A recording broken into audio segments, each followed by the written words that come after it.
புனித மத்தேயு எழுதிய தூய நற்செய்தியிலிருந்து வாசகம். அதிகாரம் 21 இறை வசனங்கள் 33 முதல் 43 முடிய, மேலும் 45, 46 இறை வசனங்கள்.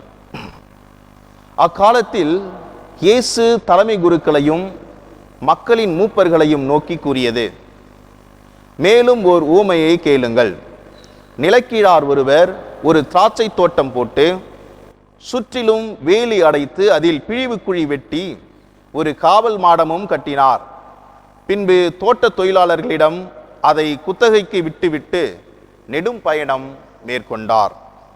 பழம் பறிக்கும் காலம் நெருங்கி வந்தபோது அவர் தமக்கு சேர வேண்டிய பழங்களை பெற்று வரும்படி தம் பணியாளர்களை அத்தோட்ட தொழிலாளர்களிடம் அனுப்பினார். தோட்ட தொழிலாளர்களோ அவருடைய பணியாளர்களை பிடித்து ஒருவரை நைய புடைத்தார்கள், ஒருவரை கொலை செய்தார்கள், ஒருவரை கல்லால் எறிந்தார்கள். மீண்டும் அவர் முதலில் அனுப்பியவர்களை விட மிகுதியான வேறு சில பணியாளர்களை அனுப்பினார். அவர்களுக்கும் அப்படியே அவர்கள் செய்தார்கள். தம் மகனை மதிப்பார்கள் என்று அவர் நினைத்து கொண்டு அவரை இறுதியாக அவர்களிடம் அனுப்பினார். அம்மகனை கண்டபோது தோட்ட தொழிலாளர்கள், இவன்தான் சொத்துக்கு உரியவன், வாருங்கள் நாம் இவனை கொன்று போடுவோம், அப்போது இவன் சொத்து நமக்கு கிடைக்கும் என்று தங்களிடையே பேசிக்கொண்டார்கள்.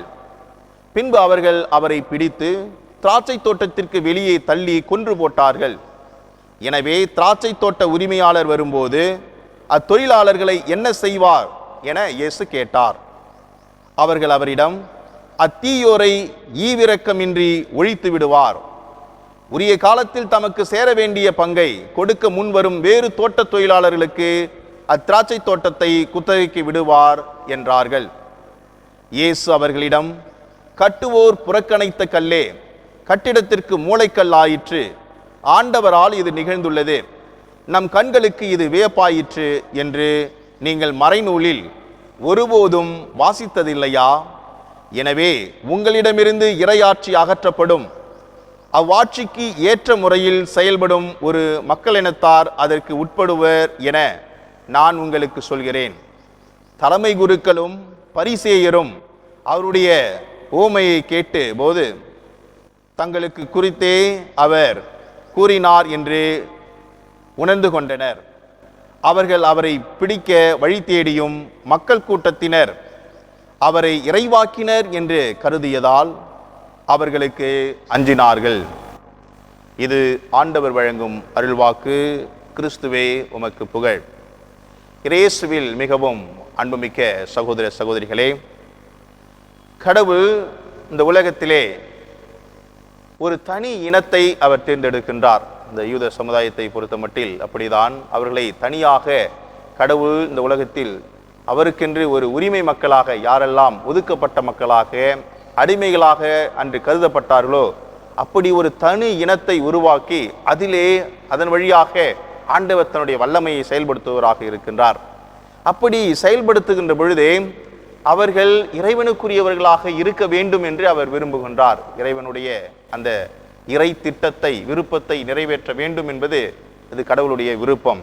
பல நேரங்களில் இந்த இறை திட்டம், இறை விருப்பம் என்பது ஒரு எழுத்தளவிலே, ஏட்டளவிலே, சட்டங்களாக மட்டுமே அன்றைய சூழ்நிலையில் கடைபிடிக்கப்பட்டது. ஏன் இன்றும் கூட நிறைய அற்புதமான சட்டங்கள் நம்முடைய திருச்சபையிலே இருக்கின்றது. ஆனால் அந்த சட்டங்கள் நம்முடைய வாழ்விலே இறைவனுக்குரியதாக நம்மை மாற்றுகின்ற வகையிலே இருக்கின்றது. அதை நாம் கடைபிடிக்க தவறி போய் விடுகின்றோம். ஆனால் யூத சமுதாயத்திலே அதைத்தான் ஆண்டவர் எடுத்து இயம்புகின்றார். நீங்கள் மிக அற்புதமாக சட்டங்களை வகுத்திருக்கின்றீர்கள், ஆனால் அதற்குரிய செயல்பாட்டை உங்களுடைய வாழ்விலே காட்ட தவறிவிட்டீர்கள் என்று அவர் குறிப்பிடுகின்றார்.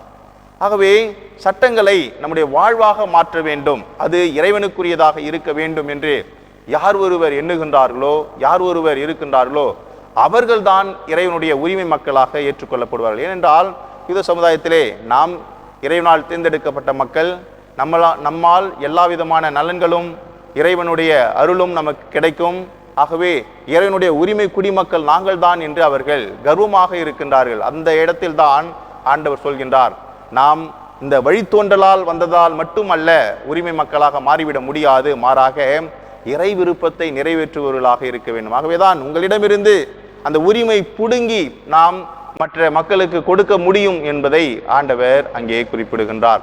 ஆகவே இறை விருப்பத்தை நாம் நிறைவேற்றுகின்ற பொழுது, இறை மக்களுக்குரிய மனிதர்களாக இருக்கின்ற பிள்ளைகளாக இருக்கின்ற பொழுது அந்த உரிமையை நாம் பெற்றுக்கொள்வோம் என்பதை தான் இன்றைய நற்செய்தி நமக்கு எடுத்து எம்புகின்றதாகவே அதை புரிந்து இறைவனுடைய அந்த அன்பு பிள்ளைகளாக, உரிமை மக்களாக, இறை விருப்பத்தை நிறைவேற்றுவர்களாக நாம் இருக்க முயற்சி செய்வோம். ஆமென்.